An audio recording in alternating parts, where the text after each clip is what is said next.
Europe 1, au cœur de l'histoire. Il était le frère de Louis XVI et après un quart de siècle d'exil, il a régné sur la France après la chute de Napoléon.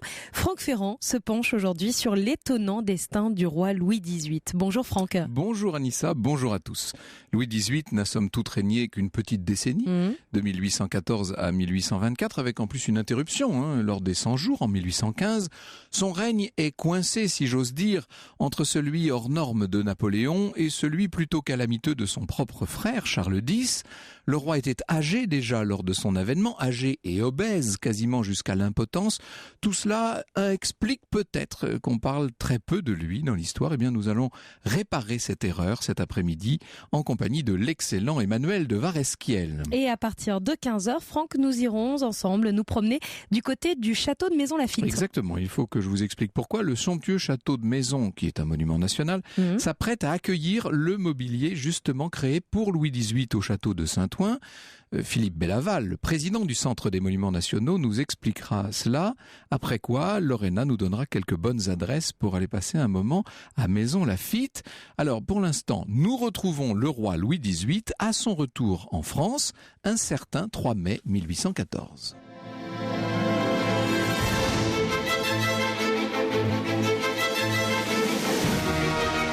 Europe 1, 14h, 15h30. Au cœur de l'histoire, Franck Ferrand.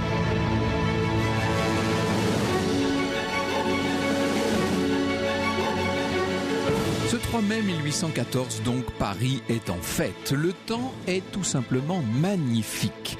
Une calèche aux armes de France attelée à 8 chevaux, tenue par des piqueurs au costume de l'ancienne cour. Cette calèche fait son entrée par le faubourg Saint-Denis, dont toutes les fenêtres ont été pavoisées, drapées. Il y a partout des drapeaux blancs fleur-de-lysée. Une foule importante acclame le cortège et dans la calèche est installé un prince imposant par son embonpoint, la tête un peu engoncée dans les épaules, le front haut, les yeux très bleus, le teint vermeil, un énorme tricorne à plumes blanches. On ne porte plus le tricorne en France depuis 30 ans. Un tricorne donc est posé sur ses genoux. Il cache des jambes déformées par la goutte. Ce haut personnage est le nouveau roi qui doit aux Tuileries prendre la place de Napoléon déchu. Son nom de baptême, Louis Stanislas Xavier de France, comte de Provence. Son nouveau nom de règne, Louis XVIII. Ce nouveau roi, je vous l'ai dit tout à l'heure, est un des frères de Louis XVI. Il y en a un autre, un peu moins âgé, qui porte le titre de comte d'Artois. Louis XVIII donc salue dans un geste encore incrédule une foule qui crie « Vive le roi! Vive notre roi !» Tandis qu'à côté de lui, dans la calèche, la fille survivante de Louis XVI et Marie-Antoinette, la duchesse d'Angoulême, affiche une indifférence qui a l'air assez amère et on la comprend, Madame Royale. Après tout ce qu'elle a vécu, entendre maintenant crier comme ça « Vive le roi !» ça doit lui paraître un peu étrange pour le moins. Disons-le d'entrée de jeu, le nouveau monarque de 58 ans est largement inconnu du peuple français. En effet, lorsqu'il revient en France en ce printemps 1814, il rentre d'Angleterre par Calais, Louis XVIII est parti depuis 23 ans. Ça fait 23 ans qu'il vit en exil. Il est parti précisément le 20 juin 1791, c'est-à-dire au moment même où Louis XVI se lançait de son côté dans l'équipée de Varennes, vous savez. Lui donc est parti, lui aussi est parti sous un déguisement, perruque noire et chapeau arborant trompeusement la cocarde tricolore. À l'époque, Provence, comme on l'appelait, a passé, on disait aussi monsieur, il était le frère de Louis XVI, et il a passé la frontière près de Mons, dans les Pays-Bas autrichiens, avec sa femme et son favori, justement au moment où Louis XVI, moins chanceux ou moins habile, était arrêté à Varennes. Par la suite, forcément, les biens du ci-devant comte de Provence ont été mis sous séquestre. Il va bientôt être privé de ses droits éventuels à la régence et puis condamné par contumace à la peine capitale, plus tard évidemment, au moment de la Terreur. Alors que fait le comte de Provence dans les 2 décennies qui suivent? Entre 1792 et 1814, on va le voir errer dans toute l'Europe, à Bruxelles, Coblence, Ham dans le nord de la Rhénanie, Turin, Vérone, dans les États de la République de Venise, dans les pays de Bade, dans les États du duc de Brunswick, à Varsovie, en Angleterre à partir de 1807. bien souvent, il lui faut se remettre en route à la demande même des souverains embarrassés par sa présence. Vous imaginez l'humiliation pour celui qui hier encore était le frère d'un des plus puissants monarques du monde. « Je ne vous dirai qu'un mot de ma situation », écrit-il à son plus jeune frère Artois en 1801. « Elle est au comble de la détresse. » Pour subsister, pour tenir son rang, on l'a vu engager un certain nombre des trésors qu'il avait pu faire parvenir hors des frontières. Il a même engagé des diamants reçus par sa nièce des mains du tsar de Russie.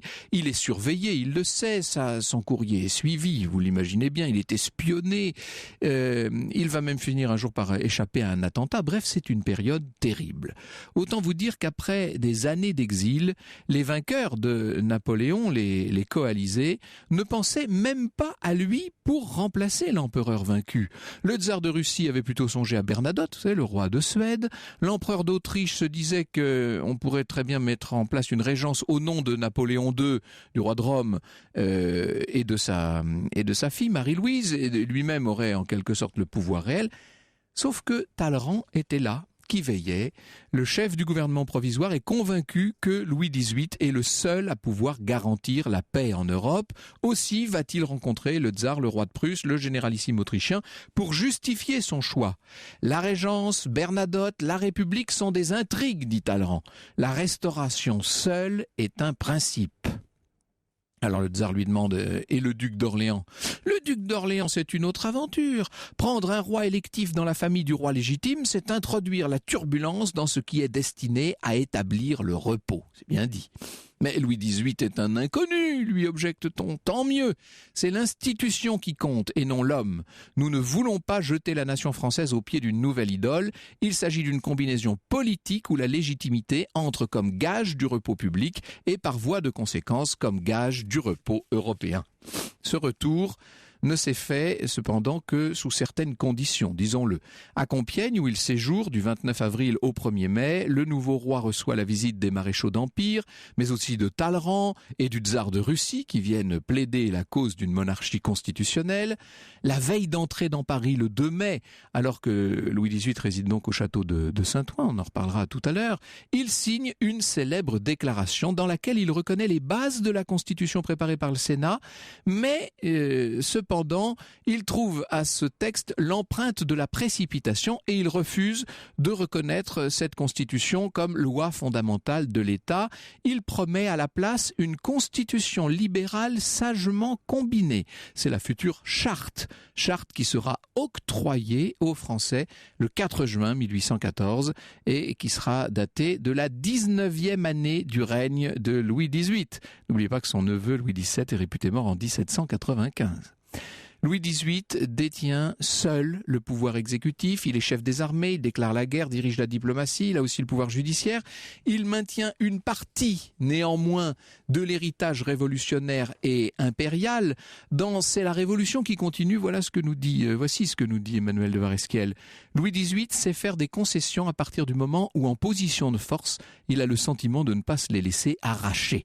Il est tout aussi prêt à aménager sa propre prérogative royale pourvu qu'elle reste dominante. Ferme sur les principes et sur ce qu'il considère comme l'essentiel, il sait, en pragmatique réaliste, en fils des Lumières et en fin politique, s'adapter aux nécessités comme aux circonstances. Voilà bien toute l'habileté, toute la souplesse de Louis XVIII décrite, et ça va être en quelque sorte une ligne de conduite pour lui pendant les 10 années de son règne. Il veut mettre en place une monarchie constitutionnelle, mais très prudemment, en faisant très attention. 2 assemblées sont créées. La Chambre des Pairs, nommée par le roi, et puis une autre, élue au suffrage censitaire.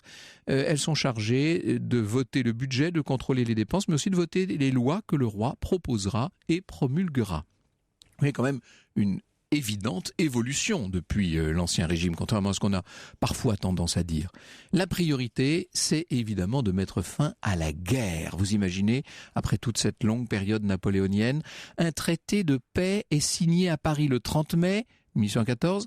Il est clément, ce traité, pour la France, puisqu'aucune occupation militaire n'a été prévue et que les Alliés ont accepté qu'il n'y ait pas d'indemnité de guerre à payer. Même les frontières ont été élargies. Donc c'est assez remarquable ce qu'ont obtenu les hommes de Louis XVIII. Au congrès de Vienne, qui s'ouvre le 1er novembre 1814, Talleyrand, qui représente la France face à l'Angleterre, la Russie, la Prusse, l'Autriche, Talleyrand arrive, si l'on peut dire, à sauver les meubles, mais alors que les discussions sont en train de se poursuivre à Vienne, survient une nouvelle incroyable. Napoléon Bonaparte, qu'on croyait définitivement installé dans son île d'Elbe, vient de quitter Elbe et le 1er mars, il a même débarqué. Le plus connu de Rossini, le Barbier de Séville, sur Europe 1. Restez avec nous. Franck Ferrand nous parle des retours de Louis XVIII et la suite, c'est dans un instant sur Europe 1. Europe 1. 14h, 15h30. Au cœur de l'histoire. Franck Ferrand. Alors Franck, cet après-midi, vous nous racontez le retour de Louis XVIII. Il revient une première fois en France en mai 1814. Mais en 1815, Napoléon quitte l'île d'Elbe. C'est ce que vous venez de nous raconter juste avant la pause. Alors avant de continuer sur le retour de Louis XVIII, comment s'est passée d'abord la vie de l'empereur déchu sur cette petite île qui est située au large de l'Italie ? Elle s'est passée dans un certain climat d'énervement, il faut bien le dire. Napoléon vivait à la Palazzina dei Mulini. C'est une maison, une jolie, très jolie maison d'ailleurs, avec de très beaux dégagements, une dizaine de pièces, tout un dispositif militaire, bien entendu, autour de l'ancien empereur, nouveau souverain d'Elbe. On a reconstitué un semblant de cour dans cette espèce de petit royaume, mais la vie est difficile sur place. Napoléon attendait l'arrivée de Marie-Louise, qui, vous savez, ne viendra jamais le rejoindre. On lui avait prévu une pension de 2 millions par an. C'était une des clauses du traité de Fontainebleau. La pension en question ne sera pas versée. En tout cas, il excipera de ce fait pour justifier son départ. Et puis, surtout, il sait très bien qu'il est constamment espionné, que sa vie est peut-être en danger. Et puis surtout, disons les choses, Napoléon voulait une sortie digne de lui. Il voulait pas se laisser gentiment enterrer sur cette petite île d'Elbe. Bref, voilà qu'il débarque en France. Et dans l'après-midi du dimanche 5 mars 1815, aux Tuileries, on apprend à Louis XVIII cette nouvelle invraisemblable. Louis XVIII reçoit la visite de son secrétaire d'État, le baron de Vitrolles, qui a reçu du directeur du télégraphe Chappe la fameuse nouvelle. Louis XVIII est complètement abasourdi parce qu'il apprend. D'abord, j'allais dire, il est cloué à son fauteuil, mais il l'est ne serait-ce que par son poids déjà le pauvre homme. Il est plein de gouttes, vous savez, il a d'ailleurs du mal à ouvrir l'enveloppe qu'on lui tend, et finalement, lorsqu'il lit la dépêche, il est stupéfait. « Vous ne savez pas ce que c'est ?» demande-t-il à Vitrolles. « Non, sire, je l'ignore », répond le ministre. Et là, le roi lui dit « Bonaparte a débarqué sur les côtes de Provence », avec le plus de calme possible. Et finalement, le roi va donner ordre à son secrétaire d'État de porter les dépêches au ministre de la Guerre, le maréchal Soult, qui était encore quelques mois plus tôt, vous savez, un des fidèles de l'empereur, bien entendu. Soult n'a pas l'air vraiment préoccupé par l'avancée de son ancien maître. Du coup, Vitrolles se tourne vers le frère de Louis XVIII, le comte d'Artois, le futur Charles X, en lui demandant s'il ne serait pas temps de lever des troupes. Le comte d'Artois va réfléchir un moment et puis il répond « Eh bien, je pense que vous avez raison et qu'il faut graisser nos bottes. » « Non, monseigneur, dit Vitrolles, il faut partir sans que vos bottes soient graissées. » Et de fait, dans la nuit du 9 mars, Louis XVIII, qui est en train de dormir dans un petit salon des Tuileries, est réveillé par Vitrolles, qui apporte une lettre du comte d'Artois. « La position est grave, dit le frère du roi. Si Grenoble offre la résistance qu'on doit en attendre, nous en surmonterons les difficultés. » Sauf que Grenoble est déjà tombé à ce moment-là entre les mains de l'empereur. Ça fait 2 jours, les nouvelles ne vont pas très vite. 4 régiments se sont déclarés pour Napoléon. Désormais, l'empereur approche de Lyon, où le comte d'Artois n'a pu rassembler que 3 régiments, 1500 gardes nationaux. Pour tout dire, on frôle le ridicule. À Lyon, lorsque Macdonald, duc de Tarente, lui aussi ancien maréchal d'Empire donc, exhorte les régiments à crier « Vive le roi !», pas un seul homme ne répond. Tout le monde est favorable à Napoléon. Le comte d'Artois, nous dit la chronique, est rouge de colère. Et le 13, Louis XVIII doit accueillir dans son cabinet le ministre de la Guerre, Soult.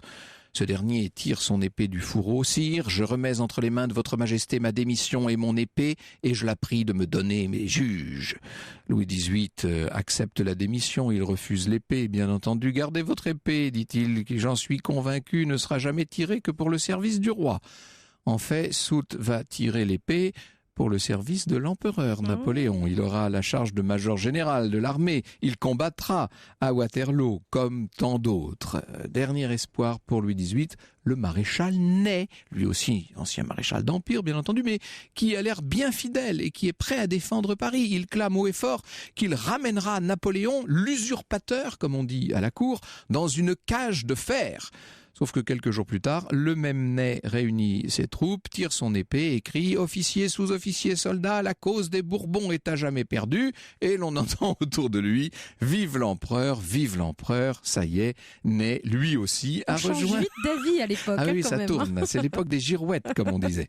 Louis XVIII va signer une ordonnance pour appeler les gardes nationaux aux armes, rappeler des militaires en congé, mais les jeunes royalistes sont inexpérimentés, les officiers de vaisseaux en retraite ont à leur tête une douzaine de vieux amiraux couverts de blessures. De toute façon, Bonaparte est déjà là. L'aigle a volé de clocher en clocher, vous connaissez l'expression, il est aux portes de Paris, il est trop tard. Les idées les plus folles sont avancées dans l'entourage du roi, comme par exemple de faire du palais des Tuileries une sorte de citadelle dans laquelle Louis XVIII et son fauteuil seraient en quelque sorte la tour dans la tour. Vous imaginez ça ? 3000 hommes de la maison du roi pour défendre Louis XVIII. On pense aussi à la Vendée. Seulement, Louis XVIII est un homme raisonnable. C'est ce que nous allons voir avec Emmanuel de Varesquiel. Finalement, il va s'exprimer à la Chambre et déclare le 16 « Celui qui vient allumer les torches de la guerre civile y apporte aussi le fléau de la guerre étrangère. » Le lendemain, il envoie son neveu prendre le commandement de l'armée royale qui compte 20 000 hommes près de Paris. Les différents corps sont commandés tous par d'anciens colonels et généraux de Napoléon. Vous imaginez comme ça va être facile. Le dimanche 19, on est le jour des rameaux, un courrier annonce que Napoléon est entré à Auxerre, qu'il pourrait bien arriver à Fontainebleau dans la soirée. Ça commence à sentir le roussi, si je puis dire. L'aigle volera de clocher en clocher jusqu'au tour de Notre-Dame, dit la fameuse proclamation de l'empereur. Et une proclamation qui est en train de devenir prophétie pour Louis XVIII. Tout est fini. Eh bien, messieurs, soupire le roi, je crois qu'il n'y a plus qu'à partir. Europe 1, au cœur de l'histoire. Revient dans un instant. Europe Au cœur de l'histoire. 1, Franck Ferrand. Nous sommes au cœur de l'histoire de Louis XVIII cet après-midi. Alors, il devient roi en 1814 et nous sommes seulement un an après, en 1815, et il n'est déjà plus roi parce que Napoléon est revenu. Et voilà, il a débarqué sans crier gare le 19 mars 1815 à 11h30 du soir. On est en pleine nuit, il pleut, en plus une pluie terrible. Vous voyez les voitures qui viennent là, qui sont en train de se ranger dans la cour du palais des Tuileries, l'une derrière l'autre. La berline royale se place juste devant le vestibule du pavillon de Flore. Un silence terrible sous cette pluie affreuse. Louis XVIII sort, il est soutenu comme toujours, vous savez qu'il a du mal à marcher. Parmi ceux qui le soutiennent, le premier gentilhomme de la chambre, 2 huissiers qui portent des flambeaux dans une fumée terrible. Les derniers fidèles sont là à genoux pleurant. Vous imaginez pour ces gens qui ont attendu 23 ans le retour du roi et ça y est, ça a l'air déjà fini. C'est assez terrible. On entend vive le roi de quelques fidèles qui se sont massés derrière les voitures. Le roi murmure « Mes enfants, épargnez-moi, j'ai besoin de force, je vous reverrai bientôt ». Il essaie donc de se frayer un chemin à travers ses fidèles en pleurs. Il grimpe, si je puis dire, et difficilement dans sa berline. Un dernier geste d'adieu, fouette cocher, et ça y est, le convoi s'ébranle. Louis XVIII est affecté, c'est évident, mais il l'est aussi, disons-le, par le vol de sa malle porte-manteau qui contenait 6 chemises, une belle robe de chambre et des pantoufles. Ça l'agace, cette rien histoire. Ne va plus. Rien ne va plus. Plusieurs heures plus tard, il arrivera à Abbeville. Il ne se rend pas compte que Napoléon est déjà aux Tuileries. Donc il faut vite gagner Lille. Louis XVIII veut dîner dans un premier temps. Et le 22 mars seulement, il sera en sûreté à Lille. Dans les heures qui suivent, le flou règne sur la destination. Où le roi va-t-il s'installer cette fois? Dunkerque, Lille, finalement, c'est Ostende qui est choisi. Louis XVIII choisit de passer de l'autre côté de la frontière et d'émigrer. Et à ce moment, il est toujours affecté, dit-on, c'est un peu les mauvaises langues qui disent ça, mais il semblerait qu'il se pose beaucoup de questions sur ses chemises et ses pantoufles égarées. Bref, à son arrivée à Gand, pour se remettre de ses émotions, il va avaler un sang d'huître. Ça ne veut pas dire forcément qu'il en ait mangé une centaine, mais un sang d'huître, ça voulait dire une pleine bourriche. Oui, voilà. Le 19 juin, à 2h du matin, un courrier courrier du duc de Wellington arrive qui annonce donc le désastre de Waterloo. Ah mais cette fois ça y est, Louis XVIII va pouvoir rentrer en France, il va pouvoir faire sa seconde entrée à Paris. Je me suis éloigné de ma bonne ville avec la douleur la plus vive, écrira-t-il, j'y reviens avec attendrissement, j'avais prévu les maux dont elle était menacée, je désire les prévenir et les réparer. Sauf que maintenant il y a une occupation militaire, maintenant il y a de gros dangers sur les possessions territoriales du pays et maintenant il faut payer une énorme indemnité de guerre aux Alliés. Le moins qu'on puisse dire, c'est que le deuxième règne de Louis XVIII s'ouvre sous d'assez mauvais auspices. Bonjour Emmanuel de Varesquiel. Bonjour Franck Ferrand. Nous avons une demi-heure pleine pour évoquer 10 ans de règne. Avec votre esprit de synthèse, à mon avis, ça devrait faire l'affaire. De Rossini sur Europe 1 pour parler de Louis XVIII. Effectivement, nous avons vu le début de son règne. Nous allons maintenant plus loin, Franck, avec votre invité. Vous recevez cet après-midi Emmanuel de Varesquiel. Il est historien, essayiste et professeur à l'école pratique des hautes études. C'est terrible ce double retour de Louis XVIII, Emmanuel de Varesquiel, parce que en 1814, tout avait l'air plutôt de sourire au roi. On se disait qu'après la terrible période de la Révolution, puis la difficile période de l'Empire, il allait régner tranquillement sur un royaume apaisé, etc. Et puis patatras, vous revoilà Napoléon, 100 jours, Waterloo, et quand il revient en 1815, le ciel s'est considérablement assombri. Oui, en 1814, au fond, Louis XVIII joue un peu sur du velours. Même si son retour était quand même considéré quelques mois auparavant comme parfaitement improbable. Oui. Il joue sur l'extrême désir qu'ont les Français d'un retour à la paix. La tranquillité. Il sort quand même d'un quart de siècle de guerre révolutionnaire et impériale. Et il joue aussi certainement sur son intelligence et sa capacité à adopter, intégrer, avaler, si j'ose dire, les principes principaux de la Révolution française. Les biens nationaux qu'il garantit. Très important, il faut dire en un mot ça. Les biens nationaux, ce sont tous les biens des aristocrates émigrés, des congrégations religieuses, etc., qui ont été saisis par l'État et vendus à des particuliers. Ce qui veut dire que de simples bourgeois se retrouvent à la tête de grands domaines, de châteaux, d'anciennes abbayes, etc. Et la grande question, c'est de savoir si au moment où le roi va revenir, on va leur reprendre leur maison. Non, dit le roi Louis XVIII, vous garderez les biens nationaux. Très très important. Oui, la grande question, c'est de savoir si en même temps que l'on restaure le roi, l'on restaure la noblesse les ordres. Exactement. Et au fond, les adversaires principaux de Louis XVIII vont être les royalistes les plus extrêmes, qui seront extrêmement déçus du fait qu'on ne leur rende pas ou qu'on ne prenne pas des lois en leur faveur pour leur rendre ce qu'ils considèrent leur avoir été volé. Alors justement, on va parler de ce qu'on appelle la chambre introuvable dans un instant. Un mot encore de la popularité, si je puis dire, du frère de Louis XVI. Disons que pour la plupart des Français, c'était quand même relativement un inconnu. On savait que Louis XVI avait deux frères, le comte de Provence et le comte d'Artois, mais comme par définition ils étaient depuis un quart de siècle à l'étranger en exil, on les connaissait très peu. Donc quand Louis XVIII revient, d'ailleurs c'est assez amusant ça, les amateurs d'art décoratif connaissent ça, on avait fait beaucoup d'effigies, de petites figurines à l'effigie de Louis XVIII, et quand il arrive, on se rend compte qu'il est beaucoup moins jeune et beaucoup moins beau que ce qu'on attendait, parce qu'il avait vieilli et grossi entre-temps. La plupart des peintres ont triché d'ailleurs sur son embonpoint, il était absolument énorme. Obèse. Vous parliez, Franck, de l'escalade du cabriolet royal. En réalité, on le portait. Quand les valets bleus ne parvenaient pas à le déposer en douceur sur son fauteuil, on disait avoir manqué le roi. Il retombait un peu lourdement sur son séant. Mais son physique est une chose, évidemment, il n'avait pas le physique d'un foudre de guerre. Louis XVIII, c'est le contraire de Napoléon. C'est pas un homme de guerre, c'est un roi philosophe, c'est un homme de paix. S'ils ont un point commun, probablement, et ça explique son incroyable pugnacité pendant son exil, pendant 25 ans, c'est que tous les deux croyaient en leur étoile. Louis XVIII, au fond, n'a jamais douté du fait d'abord de la validité de ses droits historiques et héréditaires à la couronne de France, et dans les pires situations dans lesquelles il s'est retrouvé, il n'a jamais douté du fait qu'il retrouverait le pouvoir, et considérait d'ailleurs qu'il l'avait.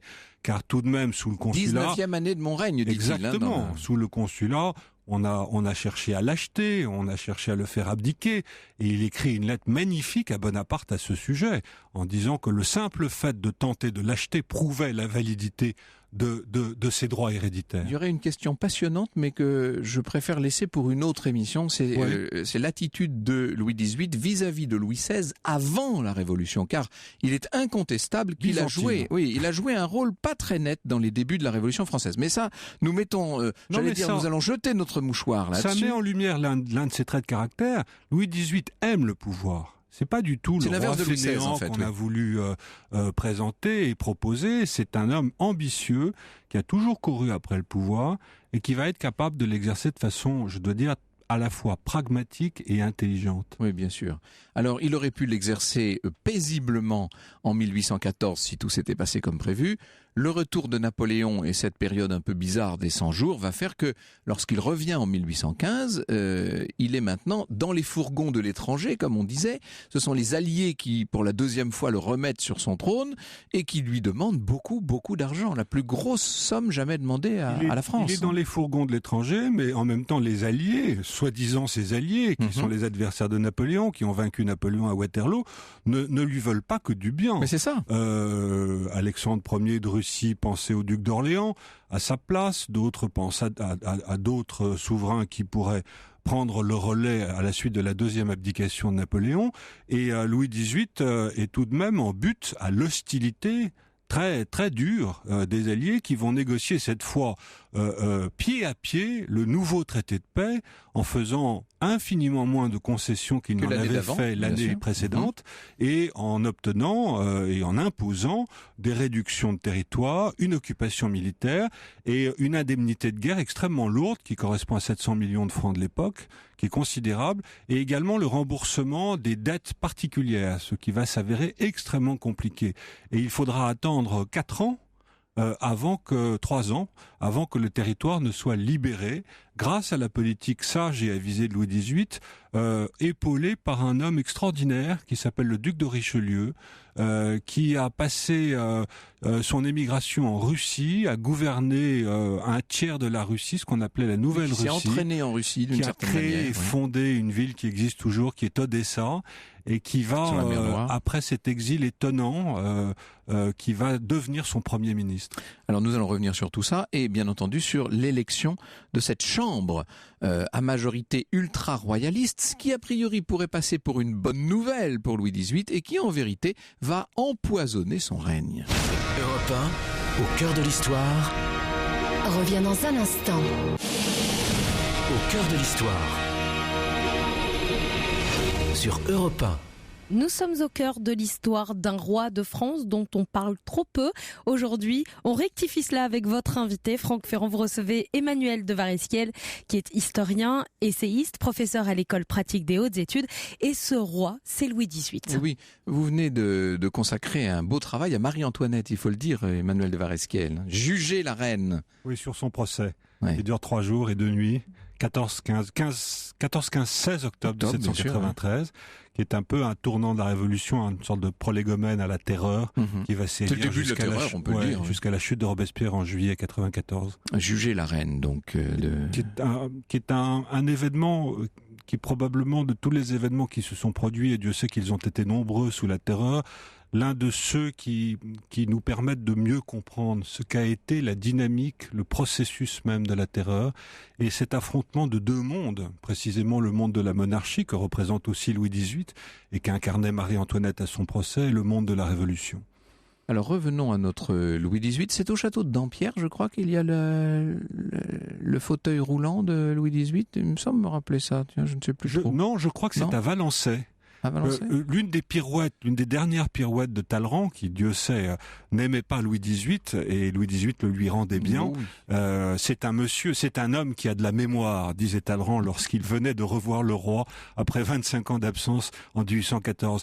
Il a acheté le fauteuil roulant de Louis XVIII, dont il s'est servi d'ailleurs dans les dernières années de sa vie à Valençay, dans les années 1830. Alors, ce Louis XVIII était vous nous avez dit, un homme très intelligent, très pragmatique, pragmatique. Il ne manquait pas d'esprit et de finesse. On sait que lorsqu'il revient justement, lorsqu'il rentre en 1814, le grand chambellan s'excuse en lui disant « Sire, voyez toutes les abeilles impériales, il y a encore les abeilles partout sur les tapis, des Tuileries. » Et il répond « Laissez, dit Louis XVIII. Il y a du plaisir à marcher sur ces tapis-là. » Et il écrasait les abeilles impériales de ses gros pieds goûteux.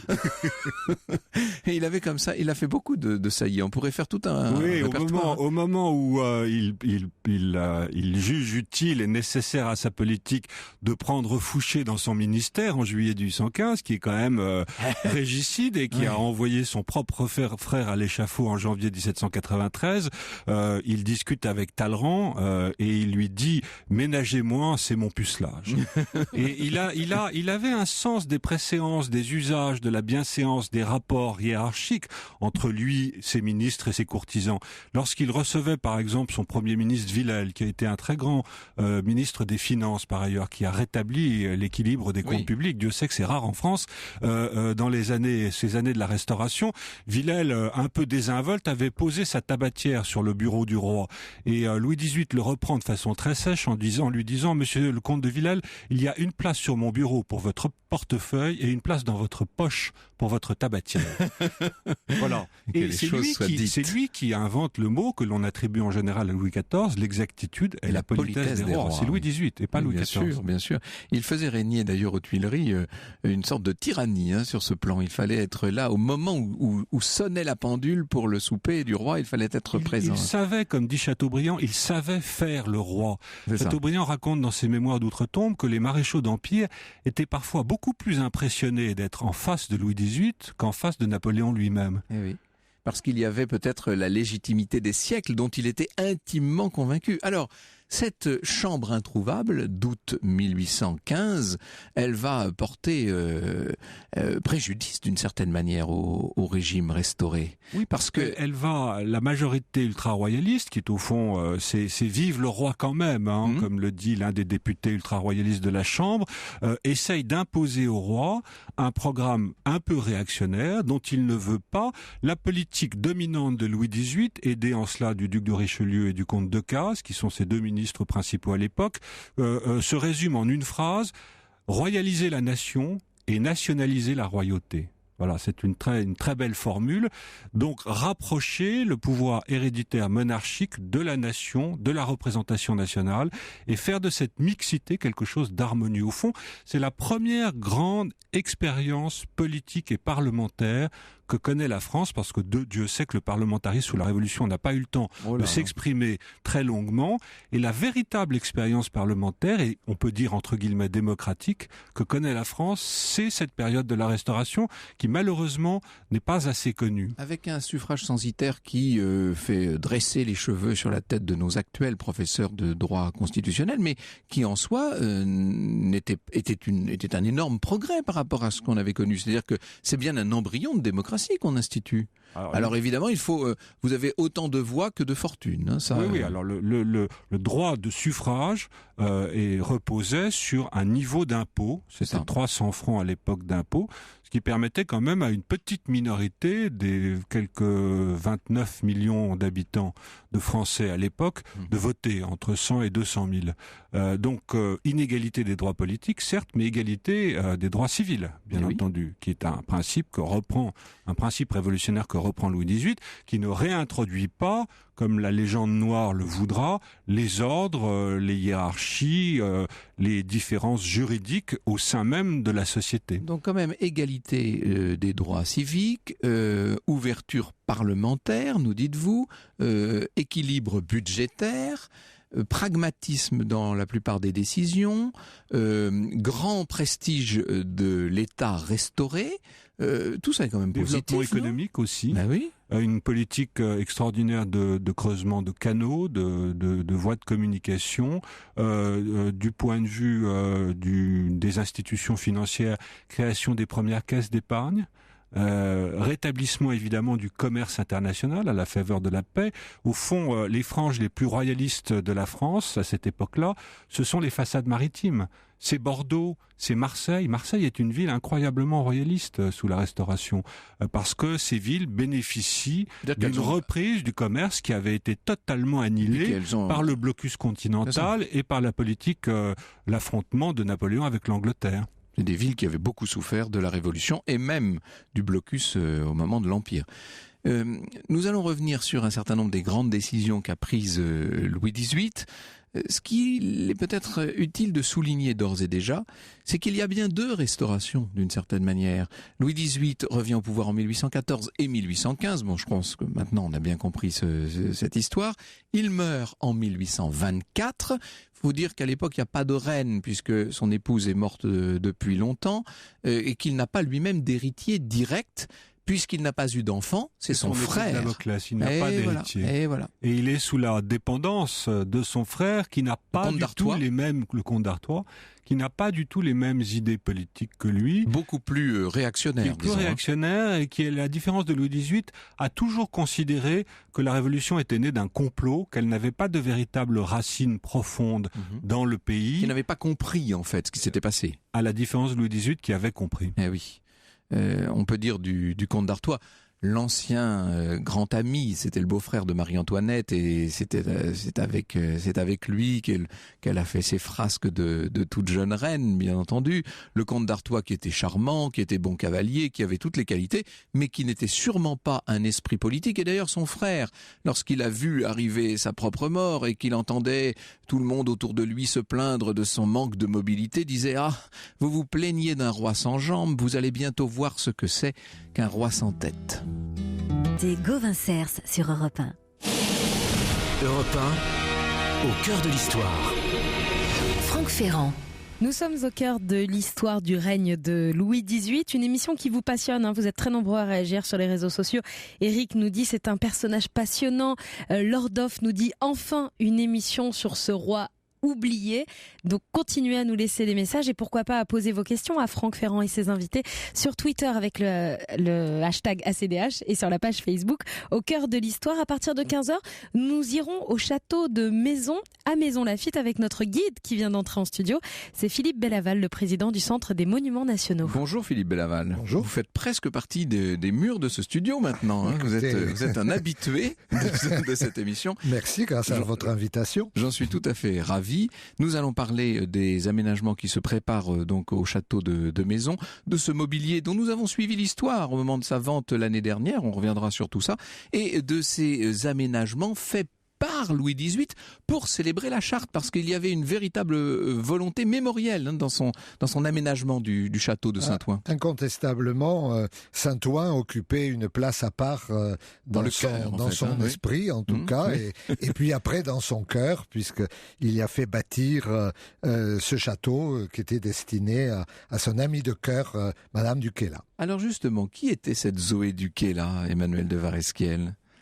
On peut dire que c'était un peu une intrigante. Oui, ça sans doute. Elle était très proche des milieux ultra-royalistes, très proche d'un personnage haut en couleur qui a été le directeur des Beaux-Arts à la fin de la Restauration, qui s'appelle Sostène de la Rochefoucauld. Et elle a été un peu mise... Louis XVIII a toujours eu des favoris. Et d'ailleurs, Beugnot lui avait dit sous la première Restauration, la France pardonne à ses rois 1000 maîtresses, mais elle ne lui pardonnera jamais un favori. Et oui. Et Louis XVIII a eu le problème de sa vie, le duc d'Avaray, puis ensuite le comte de Blacas, puis ensuite mon fils, celui qu'il appelait mon fils, Élie Decazes, qui a été son premier ministre également en 1819. Et pour la première fois, il va avoir une favorite. Alors, qu'on ne s'y trompe pas. C'est pour l'image, pour l'opinion publique. Ne cassez pas du bois. C'est-à-dire que ses relations amoureuses avec Zoé Duquesla étaient très peu sexuelles. La légende veut qu'il ait prisé son tabac sur les fesses de Madame Duquesla. Vous voyez, je pense pas que ça ait jamais été plus loin que ça. Et Madame Duquesla jouait un rôle assez politique. Avec cette volonté de Charles X, du futur Charles X, de son frère cadet, de pousser Louis XVIII vers une politique de plus en plus ultra-royaliste. Et Madame Duquesla a joué un rôle.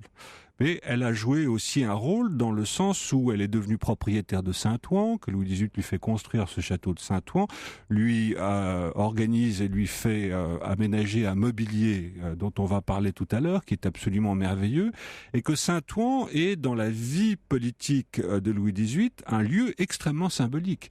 C'est l'endroit où la dernière nuit d'exil, si j'ose dire, qu'il passe le 2 mai 1814, avant son entrée à Paris le 3 mai, et c'est là qu'il signe cette fameuse déclaration dite de Saint-Ouen, qui ouvre à cette charte libérale de 1814. Et j'aimerais que nous concluions cette demi-heure consacrée à Louis XVIII. On parlera de Charles X une autre fois, c'est très intéressant aussi, la deuxième restauration, avec tous ses quelques qualités et tous ses défauts. Mais concluons sur Louis XVIII par cette charte, justement. Qu'est-ce que c'est que la charte ? Je pense que nous allons rendre service au passage à un certain nombre de lycéens et d'étudiants. Oui, parce que je me rappelle, mais ça c'était un peu la plaie. Quand on arrivait à la charte, c'était compliqué à comprendre pour des jeunes. Qu'est-ce que c'est que cette charte ? C'est probablement le texte constitutionnel le plus court et en même temps le plus clair de toute l'histoire, et Dieu sait que la France a eu de constitution, de toute l'histoire constitutionnelle de son époque contemporaine. C'est au fond un alliage de ce qu'on appelait à l'époque les droits du roi et les droits de la nation. C'est-à-dire, c'est une charte qui aménage un pouvoir exécutif et héréditaire fort, incarné par Louis XVIII, mais qui en même temps invalide les grands principes de la Révolution, et en particulier le principe de liberté, puisque la charte, au fond, autorise, ce qui était tout de même pas le cas sous l'Empire, toutes les libertés. La liberté de réunion, la liberté de presse et de parole, la liberté de tribune, bien entendu, à travers la Chambre des députés, mais aussi la liberté de conscience. Les religions, à côté de la religion catholique, sont toutes admises. Et dans ce sens, par rapport à l'histoire politique de la France depuis 1789, on est là dans une véritable avancée libérale. On peut considérer que la Constitution de 1814 est peut-être la plus libérale d'Europe à l'époque. Eh bien voilà, c'est rien que dire ça, c'est rendre d'une certaine manière hommage à Louis XVIII, à son esprit conciliateur, à sa souplesse également, à la fermeté avec laquelle il a quand même conduit globalement les affaires. Bref, c'est une image assez favorable qui ressort. Évidemment, nous n'avons pas parlé de ce qui fâche, nous n'avons pas parlé de certains travers de sa personnalité, même si vous nous avez dit qu'il avait été ambitieux et qu'il avait un peu gêné aux entournures son frère Louis XVI à la fin de son propre règne. Le travers, c'est un être tortueux, dissimulé et très secret. Je renvoie nos auditeurs à 2 de vos ouvrages concernant cette période, réédité chez Texto, la collection de poche de Talandier, 100 jours, la tentation de l'impossible, sur la période mars-juillet 1815, donc le retour de Napoléon au pouvoir, et puis c'est la Révolution qui continue, la Restauration 1814-1830, édité chez Talandier. Europe 1, au cœur de l'histoire, revient dans un instant.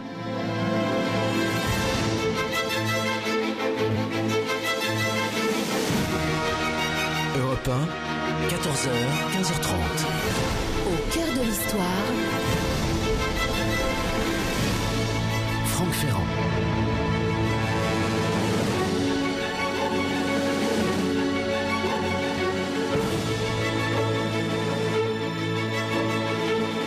Elle n'a pas beaucoup roulé la Ferrand Mobile cet après-midi. Elle a fait très exactement 18 km de Paris. Nous sommes au nord-ouest de Paris, à Maisons-Laffitte, à la découverte du château Maison de Maisons-Laffitte, parce que nous vous proposons cet après-midi de découvrir le mobilier du château de Saint-Ouen, le mobilier Louis XVIII, qui est présenté au château de Maison à Maisons-Laffitte avec notre guide Philippe Bellaval, qui est président du Centre des Monuments Nationaux. C'est ce qu'on appelle un guide de luxe, vous avouez. C'est le moins qu'on puisse dire.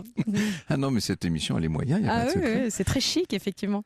Vous avez dit justement un mobilier Louis XVIII. Alors, c'est incontestable, on peut dire que c'est un mobilier Louis XVIII, mais il se trouve que dans la pratique, pour une raison très mystérieuse d'ailleurs, on ne parle pas de mobilier Louis XVIII ou très peu. On dit du mobilier restauration généralement, et lorsqu'on veut vraiment aller très à fond, on parle d'un mobilier Charles X. Mais on ne sait pas pourquoi le règne de Louis XVIII n'a pas laissé de nom dans l'histoire des arts décoratifs. C'est un peu une injustice d'une certaine manière, On peut dire ça, oui, Philippe Bellaval. C'était bref, oui, peut-être.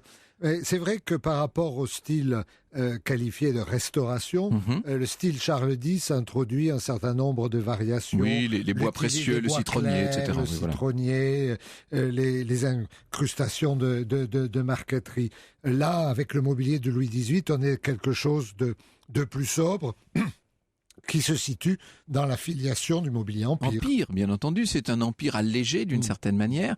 Napoléon avait rouvert un certain nombre de manufactures, il avait relancé par de grandes commandes d'État l'activité dans tous les domaines de l'excellence française, les bronziers, les porcelainiers, les cristalliers, etc. Et on peut dire que la restauration va bénéficier de tout cela, mais sur un mode plus aimable, moins militaire d'une certaine manière. Et ce qu'on a tendance à oublier, c'est qu'avant la décadence de l'époque Louis-Philippe, il y a eu une très belle époque pour les arts décoratifs, au temps donc de la Restauration. Tout le mobilier de Saint-Ouen, ce mobilier, cette commande de 1819 à 1822, en est une belle illustration, Philippe Bellaval. Oui, parce que donc Saint-Ouen est un lieu emblématique pour Louis XVIII. Il y a le souvenir de cette nuit du 2 mai 1814, et c'est donc là qu'il décide la construction d'un château qu'il destine à sa favorite, Madame du Quéla. Et cette commande, c'est une commande totale, c'est-à-dire qu'on construit le château de toutes pièces. C'est l'architecte Huvet qui est le grand architecte à la mode à l'époque qui en est chargé, et on le décore en faisant appel aux artistes et aux artisans les plus en pointe, à commencer par le peintre Gérard, qui était premier peintre du roi et roi des premiers peintres, comme on disait à l'époque. Il y a d'ailleurs un beau buste dans la collection, là, un beau buste de Madame du Quéla. Il y a un buste de Madame du Quéla aussi, mais ce qu'il faut voir, c'est que donc ce château, c'est quelque chose qui est lié à la vie intime du roi, mais qui est aussi un manifeste politique, puisque dans le grand salon, il y a, se faisant face à face, on le voit toujours d'ailleurs, puisque le château existe toujours, il y a une plaque qui fait mémoire du passage du roi à Saint-Ouen en mai 1814, et en face, ce grand portrait monumental que l'on peut donc désormais admirer à Maison Laffitte, portrait qui est un vrai manifeste politique, puisque le roi y est présenté aussi bien avec l'ordre du Saint-Esprit qu'avec la Légion d'honneur, et dans une attitude de travail qui rompt avec le portrait d'apparat que les rois ou les empereurs avaient accoutumé le public de voir. Donc on a le roi serviteur du bien public. Un peu dans l'esprit de ce qu'on avait vu avec Bonaparte, premier consul, en fait. Un peu dans cette idée-là. Dans cet esprit-là, mais Napoléon n'avait pas suivi les traces de Bonaparte. Et donc, si vous voulez, ce salon de Saint-Ouen, où Madame du Quéla recevait toute l'élite intellectuelle et politique de son temps, et le roi lui-même qui venait la voir, c'était un lieu politique, parce qu'il y avait ce mémorial de la Déclaration et ce portrait très symbolique du roi. Alors, il faut expliquer à nos auditeurs trois éléments de base. Voilà. Pourquoi ne pas exposer ce mobilier à Saint-Ouen, justement? Pourquoi à Maison Laffitte? Dans un château 17e revu au 18e. Madame du Quéla a eu une fille qui a épousé un prince de Beauvau, c'est-à-dire la grande aristocratie lorraine, et lorsque elle est morte, son mobilier a été ramené par la famille, le mobilier de Madame du Quéla en Lorraine, au château d'Arouet. Alors nous avions reçu la princesse de Beauvau l'année dernière dans ce même studio, qui nous avait expliqué la vente de ce mobilier, qui a été classé au moment de la vente par l'État, et c'est ce qui a permis à l'État de récupérer cette très belle collection, en fait. Oui, voilà. Alors l'État avait décidé de protéger ce mobilier qui est classé monument historique, ce qui pour du mobilier est rare et était justifié par le fait qu'il s'agit d'une commande royale. Et d'un témoignage d'une période assez fugace des arts décoratifs, justement. Parce que ce règne de Louis XVIII n'a pas fourni beaucoup de mobilier. Avec une grande homogénéité, parce que ça a été créé en quelques années. 3 ans, même pas. Une grande unité d'inspiration et de goût. Et donc ce mobilier est resté dans un premier temps au château d'Arouet, puis l'État a décidé de faire en sorte qu'il puisse à terme revenir à Saint-Ouen, puisque le château existe toujours, mais ce château est aujourd'hui occupé par une école de musique une école municipale de musique. Voilà. Alors le maire de Saint-Ouen souhaite que l'école de musique quitte le château et que le château puisse retrouver un monument historique. Mais en attendant, le ministère de la Culture a demandé au Centre des Monuments Nationaux d'accueillir donc vous dans son château de maison. Oui, voilà, vous hébergez des meubles migrants, si je puis dire. Mais alors, ce qui est intéressant, c'est que, d'abord le château de Maison Laffitte a appartenu à Laffitte qui était le banquier de Louis XVIII. Sûr, oui. Donc en quelque sorte, on met les... C'est un peu tiré par les cheveux entre nous. On met les meubles de la Favorite dans le château du banquier du roi. Voilà. Et puis, ce château a aussi appartenu, avant la Révolution, au comte d'Artois, dont vous parliez tout à l'heure. Et nous avons décidé d'installer les tableaux et les meubles dans l'appartement du comte d'Artois. Donc finalement, vous voyez, par deux côtés, il y a une cohérence entre ce mobilier et le château de Maison. Mais vous savez, personne n'en doutait. Ce que nous allons faire maintenant, c'est d'aller visiter cette exposition, voir ce que l'on peut découvrir comme merveille au château de Maison. Georges Brassens à l'instant sur Europe 1. Entre parenthèses, complètement à côté de la plaque, Georges Brassens, que j'aime beaucoup en l'occurrence, mais il n'y a évidemment ni souris ni rat au château de Maison. Nous y veillons. C'est un château absolument magnifique. Alors là, je dis ça le plus sérieusement du monde et je donne ce conseil non seulement à tous les Parisiens qui nous écoutent, mais à tous ceux qui, pour une raison ou une autre, à cette belle saison, vont se trouver en région parisienne. Allez voir Maison Laffitte. C'est la perfection sur Terre. Il faut expliquer ce que c'est que ce château, Philippe Benneval. Donc c'est un château qui a été construit juste avant le règne de Louis XIV. Donc si on devait lui trouver un style, c'est un peu style Louis XIII. Voilà, mais c'est le début de la grande architecture française du XVIIe siècle. C'est un des derniers monuments de Mansart qui reste debout, et Dieu sait que Mansart dans sa belle intégrité. Il a été construit pour un ministre des Finances qui probablement avait mobilisé les ressources que lui offrait son poste pour le construire, et il y a plusieurs morceaux de bravoure architecturale qui valent véritablement le voyage. Le grand escalier, et aussi le cabinet des miroirs qui, avec ses parquets marquetés, sont vraiment des lieux absolument extraordinaires. Et dans ce magnifique écrin, vous présentez donc des bijoux de l'ébénisterie française du tout début du 19e siècle. Donc on n'est plus dans le style empire, quoique, c'est l'extrême fin, disons, c'est un changement, ça n'est déjà plus le style empire, ça n'est pas encore ce qu'on appelle du Charles X, c'est du Louis XVIII, tout simplement, avec notamment tout le mobilier qui provient de la chambre de Madame de Quella. Ça fait un bel ensemble. Là. Absolument, donc beaucoup de meubles en acajou, on retrouve la sobriété et le souci du confort de l'Empire, mais avec des matériaux et des formes adoucies et les premières aussi tentations du confort, n'est-ce pas? Parce que en fait, Louis XVIII a passé une grande partie de la période d'exil en Angleterre, et donc l'Angleterre, de ce point de vue-là, est en avance en termes de mobilier, ce qui sera le mobilier Regency, le mobilier Regency, voilà, et il a très certainement reçu, ainsi que d'autres émigrés, cette influence-là. D'ailleurs, c'est intéressant de voir à quel point un certain nombre des grands émigrés qui avaient suivi le comte de Provence et le comte d'Artois dans ce très long exil, notamment en Angleterre, ont voulu, une fois de retour en France à partir de 1814-15, ont voulu recréer un peu de l'Angleterre qu'ils avaient connue et aimée. Je pense évidemment au duc de Bourbon, le dernier des princes de Condé, qui va racheter le château de la reine Hortense à Saint-Leu et qui en fait une véritable villa anglaise, en fait. Bon. La suprématie de l'acajou.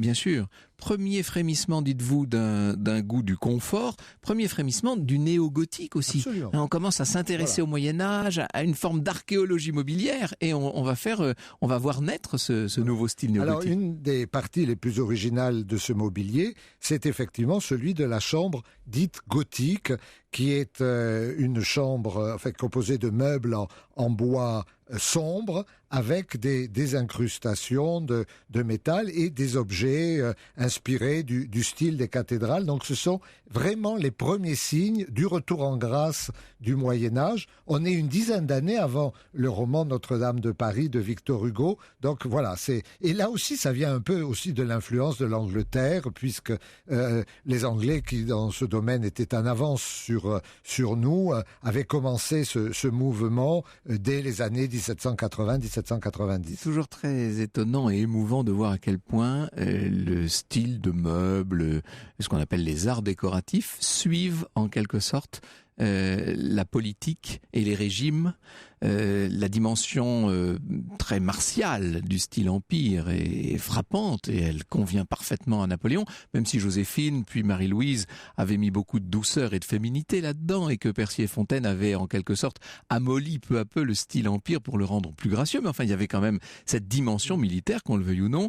On se rend compte qu'avec Louis XVIII, les formes ont tendance à s'arrondir au sens propre du mot. On voit d'ailleurs ces deux somptueux candélabres qui avaient qui avait eu la vedette au moment de la vente de Mimi de Beauvau à Rouet. On voit ces grands candélabres qui sont plus aimables, si l'on peut dire, que ce qu'on faisait quelques années plus tôt sous l'Empire. C'est-à-dire que voilà, les grands créateurs du style empire ont adapté leur manière pour plaire à leurs nouveaux commanditaires. Et c'est aussi une grande chance de Louis XVIII et de Madame Duquesla d'avoir pu compter sur eux, parce que Gérard, par exemple, le peintre, ou Thomire, dont vous venez de citer le nom, ont été des artistes qui ont connu une très grande vogue au temps de l'Empire. C'était au sens propre et au figuré des survivants de la Révolution, entre parenthèses, bien entendu, et qui n'ont pas su former des successeurs, ce qui va expliquer ensuite l'espèce de décadence du mobilier à partir de Louis-Philippe et Napoléon III. Du mobilier, mais pas forcément des arts décoratifs. Mais voilà, c'est un autre sujet.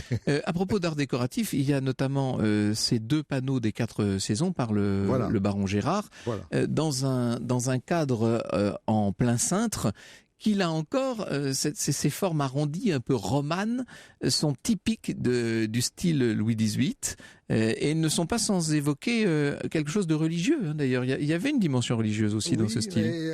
Ces panneaux des saisons vont être une révélation pour les visiteurs, j'en suis sûr, parce qu'ils sont d'une finesse, d'une délicatesse absolue, avec des couleurs absolument merveilleuses, et puis plein de petits animaux. La représentation des fleurs aussi est absolument extraordinaire. Donc là, on est vraiment très très loin de la raideur du style empire, et on retrouve presque d'ailleurs la délicatesse du goût de Marie-Antoinette. Merci beaucoup Philippe Bellaval d'être venu nous parler de ce dépôt, de cette présentation, cette exposition de la grande commande royale de Louis XVIII pour Saint-Ouen à Maisons-Laffitte, ce qui est une occasion aussi de visiter ce merveilleux domaine dont vous avez la charge parmi tant et tant d'autres. C'est assez extraordinaire et vous trouvez même le temps de venir nous parler sur Europe 1. C'est formidable. Merci. Europe 1, au cœur de l'histoire. Revient dans un instant. Au cœur de l'histoire. Sur Europe 1. Nous sommes au cœur de l'histoire de Louis XVIII depuis 14h et jusqu'à encore 15h30. Nous étions donc au château de Maison à Maisons-Laffitte. Si vous suivez les conseils de Franck Ferrand, c'est-à-dire vous rentrez dans les Yvelines, voici maintenant les bons plans de Lorena Martin. Alors, ce qui est extraordinaire, bonjour Lorena. Bonjour Franck. C'est que j'imaginais que vous alliez nous sortir des espèces d'hôtels 5 étoilés plus, parce qu'on est quand même dans la banlieue la plus chic de l'ouest de Paris. Là, c'est vraiment très très smart. Et vous commencez par un camping. Oui, le camping international de Maisons-Laffitte, puisque je vous parle rarement de camping, mais celui de Maisons-Laffitte en fait est très réputé et il se situe en fait en bord de Seine, en pleine nature. C'est situé sur une île au milieu du fleuve et vous avez toute une terrasse panoramique depuis le bar-restaurant, donc c'est assez agréable qui donne sur la Seine. Et vous avez aussi des cabanes en bois sur pilotis et ça c'est une idée assez agréable pour les enfants, pour les familles. C'est du camping 4 étoiles. Camping 4 étoiles, voilà. quand même. En fait, ce qui est assez formidable, c'est que quoi qu'on fasse dans cette région-là, c'est 4 étoiles. Tout est chic. Même les campings. Oui. Bon, parlez-nous plus souvent de camping, finalement. Alors, quand même, il y a des maisons d'hôtes, j'imagine. Oui, magnifique. Vous avez notamment la Villa Carioca, qui est une très belle maison d'hôtes qui est située à Maisons-Laffitte, et c'est situé au début, en fait, du parc de Maisons-Laffitte, et c'est une des plus belles maisons, d'ailleurs, du parc. Et elle est construite, donc, à la fin du 19e siècle, dans le style mansard, et elle a été redécorée dans une ambiance Napoléon III. Vous avez 2 chambres, une suite, et le petit déjeuner est particulièrement soigné avec des produits frais, régionaux. Vous avez des pains et viennoiseries qui sont frais du matin, en orange pressé, les confitures du marché, etc. Donc c'est un endroit très agréable. Et vous avez aussi, on l'a pas dit, dans le côté un petit peu luxe, vous avez l'hôtel pavillon Henri IV qui est situé lui à Saint-Germain, voilà. Qui est très proche en réalité de Maisons-Laffitte. Vous êtes à une vingtaine de minutes en voiture. Et il faut absolument que vous vous y rendiez. C'est installé dans l'ancienne résidence royale où Louis XIV est né. Mais bien sûr, ce qu'on appelait le château neuf. Mais oui, bien sûr. Magnifique. Ce château neuf de Saint-Germain-en-Laye où Louis XIV est né un certain 5 septembre 1638, si je ne m'abuse. Alors, il se trouve que j'ai pas déjeuné aujourd'hui, donc vous allez me mettre en appétit, je le sens. Il y a des restaurants là, c'est pas ce qui manque même, il y a même des gastronomiques. Oui, vous avez 2 restaurants gastronomiques qui sont très très beaux. Vous avez le Tastevin et les jardins de la Vieille Fontaine qui sont situés donc près du parc. Le Tastevin de Maisons-Laffitte. Et donc le Tastevin est situé dans les beaux quartiers résidentiels en bordure du parc. Vous êtes à quelques encablures du château et c'est une maison bourgeoise très élégante, très bien décorée. Et au beau jour, on peut profiter là encore d'un beau jardin, d'une magnifique terrasse. Et sur la carte, vous avez notamment la grosse langoustine façon tempura, chutney de fruits et légumes, émulsion parfumée gingembre, des crépinettes de riz de veau. C'est vraiment très très agréable. Et vous avez aussi une belle carte de vin. Et les jardins de la Vieille Fontaine. Alors ça, c'est magnifique. Magnifique. C'est une belle bâtisse, véritable institution. Quand on dit les bons plans de Lorena, là, c'est vraiment le terme qui convient. Oui, là, c'est vraiment... Véritable institution bientôt centenaire. Et vous avez 3 salles à manger avec une très très belle véranda en fer forgé ouverte sur les jardins qui à la belle saison est un endroit idyllique et très bucolique. Et c'est sans doute l'une des plus belles terrasses d'ailleurs de la région. Et donc vous pouvez apprécier le parc paysager et la carte varie au fil des saisons. Lorsqu'on aime les chevaux comme moi, on peut aller à l'hippodrome également. À l'hippodrome, puisque Maisons-Laffitte est connue quand même pour être la cité du cheval. Et vous avez le restaurant de l'hippodrome qui s'appelle Coronation. Coronation, Coronation. Coronation, comme vous voulez. En fait, c'est le nom anglaise. C'est le nom en fait d'un cheval en fait de Marcel Boussac. C'était le nom de la fille de Djebel et d'Esmeralda. Et donc c'est une pouliche en fait qui s'était illustrée en fait en remportant plusieurs prix. Gagné beaucoup d'argent. Et gagné beaucoup d'argent. Et donc cet hippodrome de Maisons-Laffitte, qui est quand même le plus grand champ de course d'Île-de-France, vous propose donc un restaurant et vous avez la vue magnifique sur l'hippodrome, un restaurant panoramique. Il y a d'ailleurs des fêtes, hein. C'est le 10 juin prochain, la fête des courses à Maison. Vous avez la fête des courses et puis le déjeuner sur l'herbe aussi qui est assez connu. C'est un hommage en fait aux peintres impressionnistes qui ont fréquenté l'hippodrome et c'est une journée de course dans un esprit très bucolique avec un pique-nique pour les familles et puis les artistes en fait posent leurs chevalets et se mettent à peindre ce qu'ils voient. Une petite spécialité pour la bonne bouche. Bah oui, quand même le Paris-Brest. Le Paris-Brest. Oui, le Paris-Brest qui a été inventé donc dans une pâtisserie à Maisons-Laffitte par Louis Durand et en 1910 en fait il conçoit ce gâteau en forme de roue de bicyclette, bien sûr en hommage en fait avec la course cycliste entre Paris-Brest et Paris et donc ça a été en fait c'est composé bien sûr d'une pâte à choux parsemée d'amandes effilées, fourrée d'une crème pâtissière, crème pralinée pardon, et d'un ingrédient mystère dont le secret est encore tenu par Parce que si vous par la faites famille. du Paris-Brest à la crème pâtissière. Surtout pas. Crème pralinée. Merci beaucoup Lorena, nous avons l'eau à la bouche.